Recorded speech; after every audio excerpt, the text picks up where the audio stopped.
Olá, povo lindo de Deus. Vamos lá para mais uma aulinha.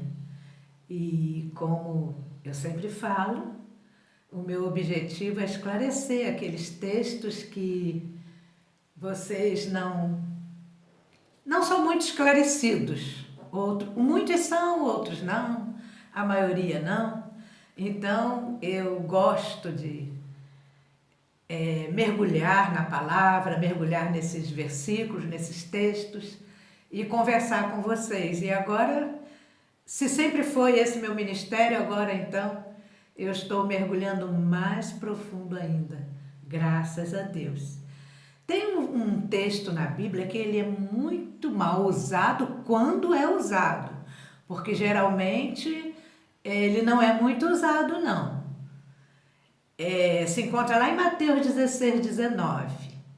Foi quando Jesus vira para Pedro e diz assim: dar-te-ei as chaves do reino dos céus. O que ligardes na terra terá sido ligado nos céus, e o que desligardes na terra terá sido desligado nos céus. Queridos, essas palavras de Jesus para Pedro foi logo após Pedro ter feito aquela declaração espetacular, maravilhosa, quando Jesus pergunta quem diz os homens que eu sou, né? E aí tem aquelas respostas, mas Jesus não se interessa muito para o que os outros dizem dele, não. Ele quer saber o que os discípulos dele pensam dele. O que você, meu querido, pensa de Jesus é o que interessa para Jesus. E Jesus pergunta: e vós? Quem dizeis que eu sou? E Pedro então tem aquela revelação que para um judeu, meu querido, para um judeu naquela época, ter aquela revelação de Pedro, só o Espírito Santo de Deus. Pedro diz: tu és o Cristo, o Filho do Deus vivo. Um judeu entender e declarar que Jesus era o Messias de Deus, só pelo Espírito Santo de Deus.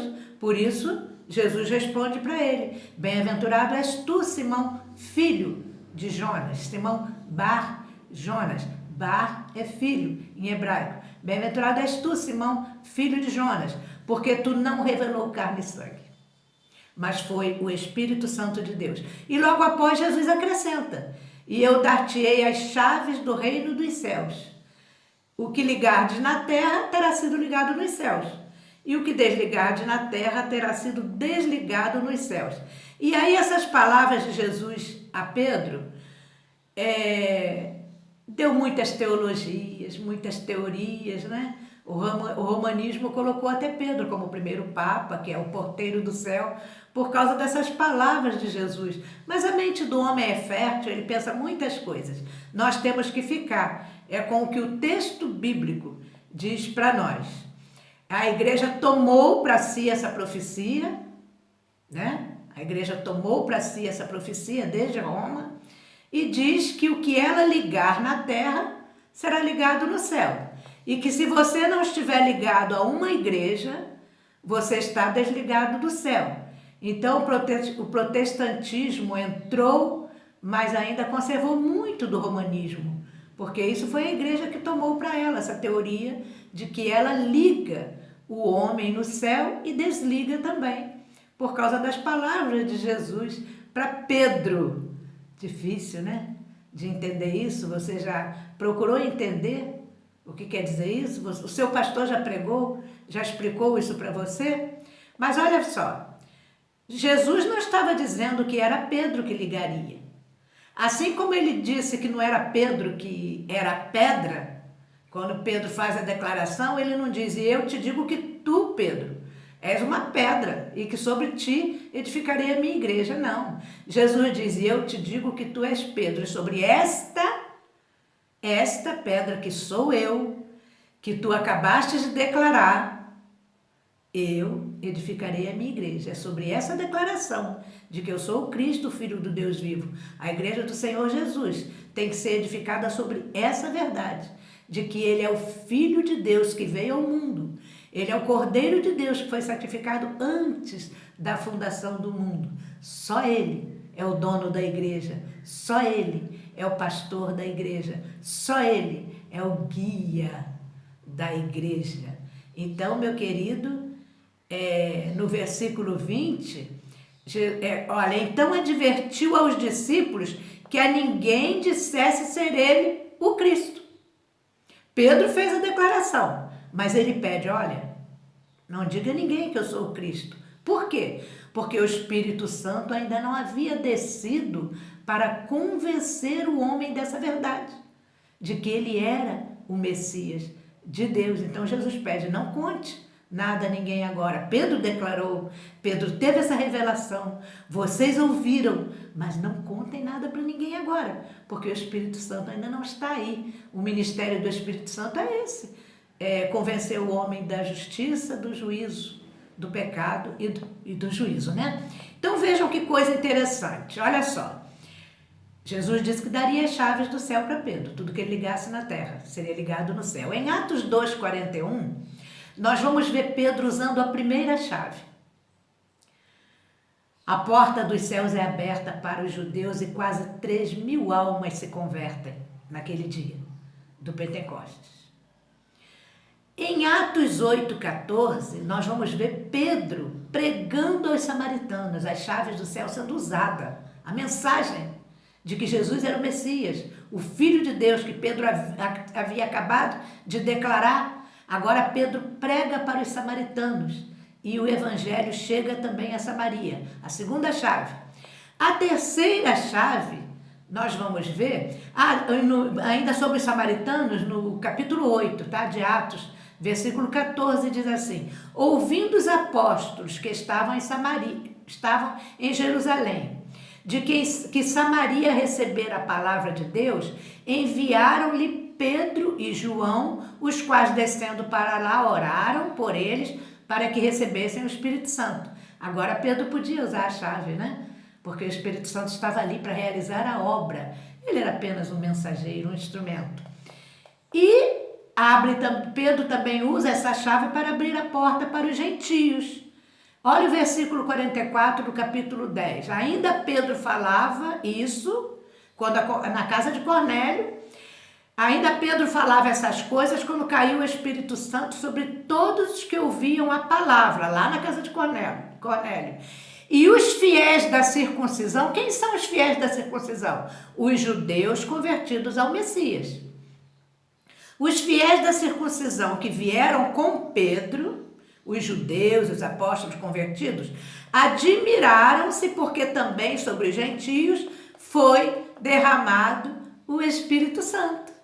Pedro usando a chave, abrindo as portas do céu para judeus, para samaritanos e para gentios. Você já ouviu essa explicação em algum lugar? Linda, né? Então vamos ver a visão de Pedro em Atos 10, aquela visão, né, que ele teve do lençol que desceu do céu com aqueles animais, é Deus mostrando que ele amava os gentios. E a frase que ele usa, não torne comum ou imundo ao que Deus purificou. Aí eu pergunto, mas como assim? Deus mesmo não deu ordem através de Moisés para que o povo não tocasse naqueles animais porque eles eram imundos? Como que Deus agora chega para um judeu, Pedro, e manda aquele lençol, aquela visão do lençol, cheio desses animais? Pedro tinha razão de dizer, não, Senhor, eu não toco em coisa imunda. Ele tinha razão, ele era judeu, ele não tocava mesmo, ele recebeu do próprio Deus essa ordem. Então vamos ver, primeiro, Deus é Deus, e Ele torna imundo ou puro o que Ele quer, e na hora que Ele quer. Ele é soberano em assunto de salvação. Segundo, essa ordem de não comer certos alimentos foi em tempo de caminhada pelo deserto. Era outro contexto. Terceiro, o lençol com os animais se recolheu. Pedro não fez um churrasquinho com aqueles animais que estavam dentro do lençol, naquela visão. O texto diz que o lençol se recolheu quando Pedro entendeu a parábola. Quando Pedro entendeu a visão, o lençol se recolheu. Que Deus ético que nós temos, né? Então prestem atenção, meus irmãos, Pedro foi usado, mas Deus estava preparando Pedro para a chegada dos mensageiros de Cornélio e havia preparado Cornélio para a chegada de Pedro. Então, dentre os apóstolos, Pedro foi o emissário para começar a abrir a porta para a realização do propósito de Deus, de formar os povos, de formar de todos os povos uma só igreja. Isso significa: te darei as chaves do céu.